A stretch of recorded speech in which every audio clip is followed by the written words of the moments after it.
new parts, you can see this part, these parts are to replace the part that's right there up close.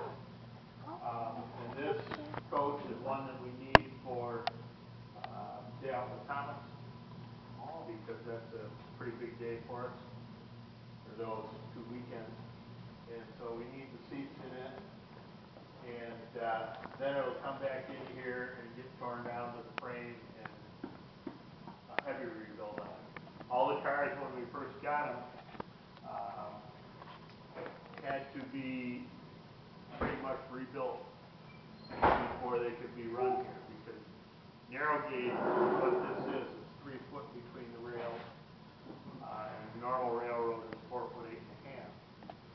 So most of these cars came out of the west, Colorado, Utah, New Mexico, there's even one from Guatemala, and all of those got a lot of use up to World War II and during World War II, because everything railroad got used in that time period. But pretty much after that, narrow gauge stopped being used because it's a lot less efficient to move cars around that are only 3/4 the size of what was standard at that point. It was cheaper to build in mountainous areas with a 3-foot track instead of a 4 foot 8.5 track. The Thumb had a number of railroads in it that were 3 foot. Didn't make a lot of sense, but in any case, that's what they were, and they did get changed over to 4 foot 8.5. This track out here used to be 4 foot 8.5, and then when the Parks took it over, it had been part of Fair Marquette and then C&O, and they literally just narrowed, took one rail and moved it over, and you used to be able to see clearly that was the case, but now most of those ties have been replaced. There are still a number of the longer ties, particularly by the Genesee Fire Department. There's a whole bunch of them in there. That area apparently drains very well. So anyway, this is in for the light repairs to begin with, and then we'll be back in again after Thomas. Heavy repairs, all the siding will come off, the stacks will come out, and most of this is rebuilt. Seats come out, literally everything comes apart.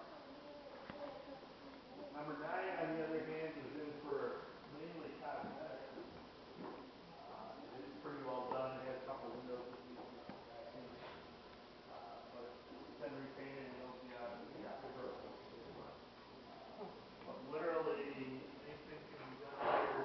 You see furniture from the village down here for repair sometimes. These are the windows that end up going back in. And you can see before this was built, these were how some of the cars came in. And what was done over the nose, a lot of them were done underneath plastic tarpon before this building was finished. This whole complex, the village and so on, is part of bicentennial project for Genesee County. And of course the village is all buildings that were moved here, which is the field that it started. So come on down here, we can get on to our oldest car.